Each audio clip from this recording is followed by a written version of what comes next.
well. That's normal. Very normal. I probably did.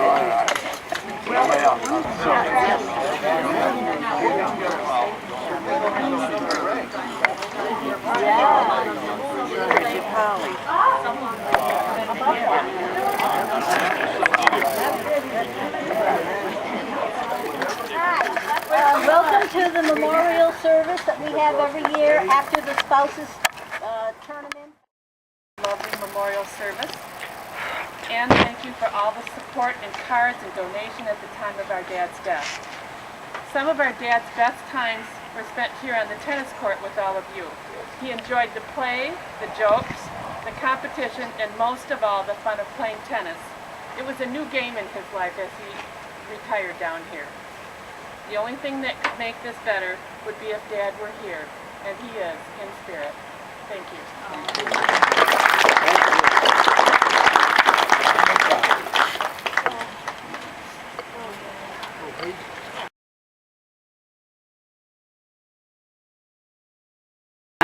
Anyway, I've known Ham for 76 years. Oh my God. That's a long time. That is. We were neighboring farms a mile apart, and we used to spend the summers playing ball, and in the fall, football, in the winter, ice skating, and we were in school together for about 11 years. Anyway, Ham and I were very close friends. We even married sisters.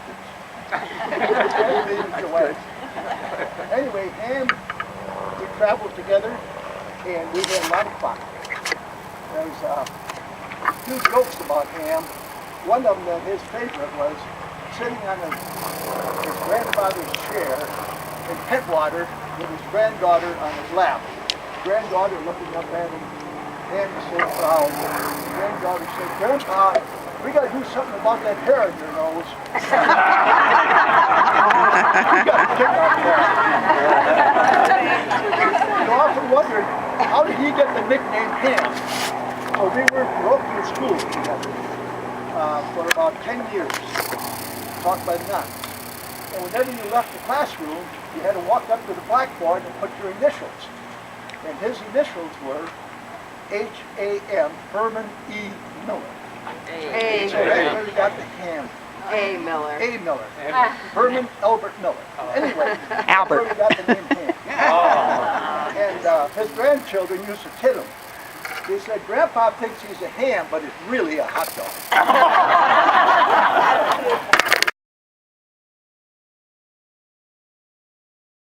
I was glad to see you brought some notes, because I had to take down a couple of mine so I wouldn't forget anything. My father spent more than 30 years wintering down here, so let me get started.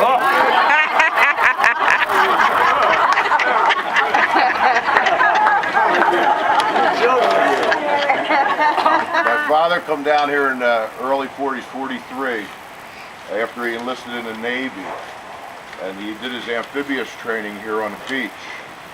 And 40 years or so later, 35 years or so later, he had the opportunity to vacation down here, and he came down with my mother in their motorhome, and he wanted to show her where he had did his training in World War II. And I guess the Bryn Mawr RV park was here at the time, and they were in a motorhome. So it just happened to be a coincidence that they stumbled on this place at the same time he was taking my mom, to show her where he did his training in World War II. So that was a lucky event, because he got to, enjoy 30 plus years here, and now I get to enjoy a lot of time here. It's a great place. But if you ever hear me refer, and the woman who spoke earlier said that he's here now, and you'll hear me refer to my father as being here now. Just two stories that happened the day that we buried him. One has to do with something right here, and the first one has to do with me having a belief that my father is here. The morning we were going to bury my father, we did bury my father. I got up like I did every day for the last 6 months of his life, went to the kitchen, I would give him his pills and his breakfast, and I'd go to the coffee pot. And over the coffee pot was the range hood with a light on it, and it had a toggle switch. And it either clicked on or clicked off. You clicked it on or you clicked it off. So I went down in the morning and we're burying him, like I did for 6 straight months. And I clicked the light on so I could see what I was doing. I grabbed a coffee pot, I go to fill it up with water, and I hear a click. And the lights were out. And I'm like, did the electric go off here or what? And I looked and the clock was on the range. And here, I don't know what he was trying to tell me. But there's not a doubt in my mind, there's no way you could middle that switch, or that switch just doesn't go off and on by itself. My dad was there. He said, I just want to see his reaction right now. So if you hear me refer to the fact that he's here, there's not a doubt in my mind that he is.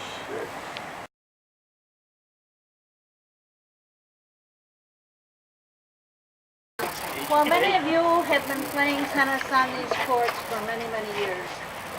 And I'd like to go back 14 years ago. And our names were picked for mixed doubles. And Ham was going to be my partner. And Joanne says to me, no problem, he's the greatest ball player there is. Great, great. So we had Joanne and Bob Baxter on this side, and I was on with Ham, and we walked onto the court, and he said to me, I don't know anything about this game. He said, you just tell me what to do, and I'll do it. He said, you play up there, and I'll do all that. Well, I heard he was a baseball player, so I thought he could do a lot of running.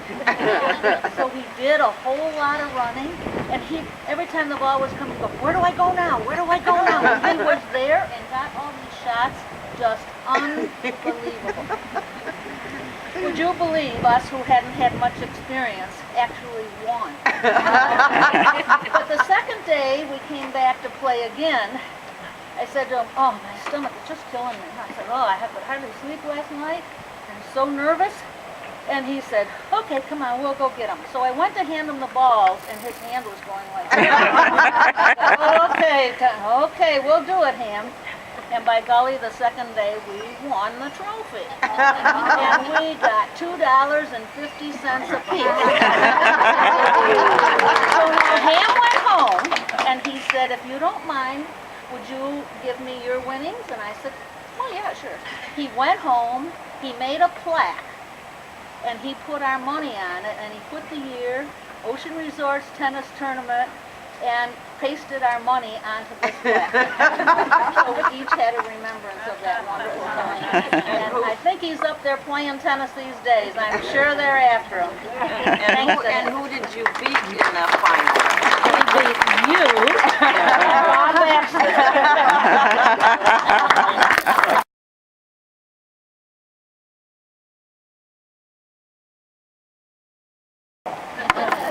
I just have to say a few words because they put up the sign-up sheet for tennis, and Ham had just started to play.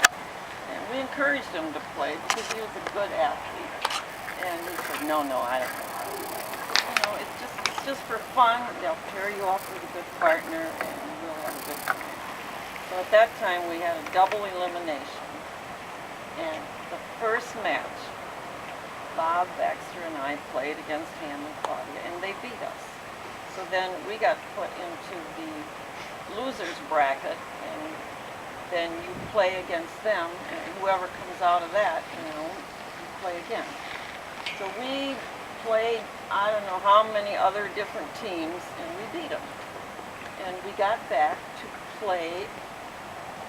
Now we had one loss, and they had no losses. So we played them again because we were the winner of the losers bracket. And we beat them. So now we each have one loss. So we have to play again. Well, we had so much fun that day. And of course they beat us in the third game, and they were the champions, no doubt about it. And Ham was a real enthusiast ever since then.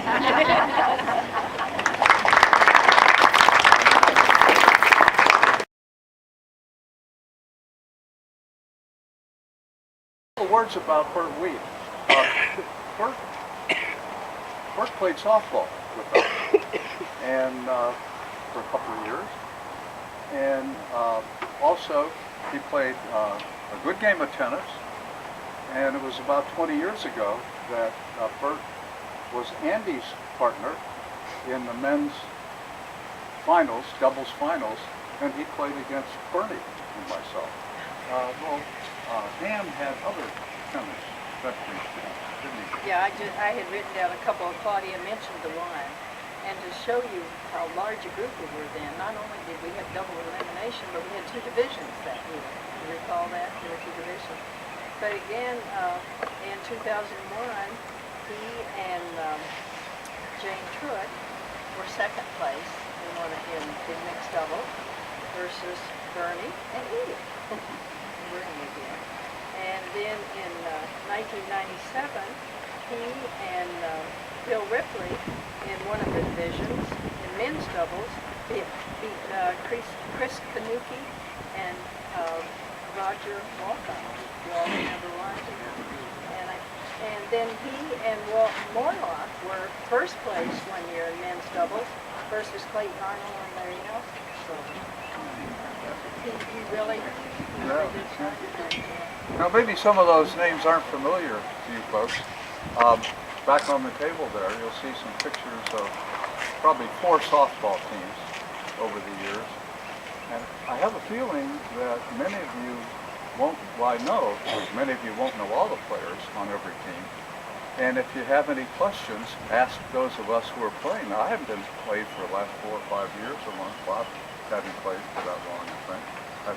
For how many? 3 years. I think we could answer your questions on who all the players were. Alex is here, and Alex played softball. Oh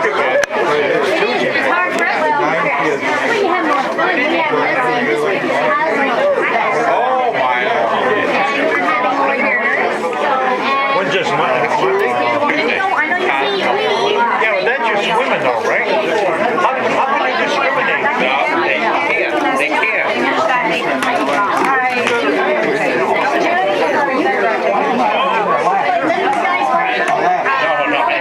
I do. I love those kind of games. Follow the 7, 2 4s and 9s wide. And one-eyed jacks with a king with an axe. No, a man with the axe, and that's the king of Oh, a man with an axe.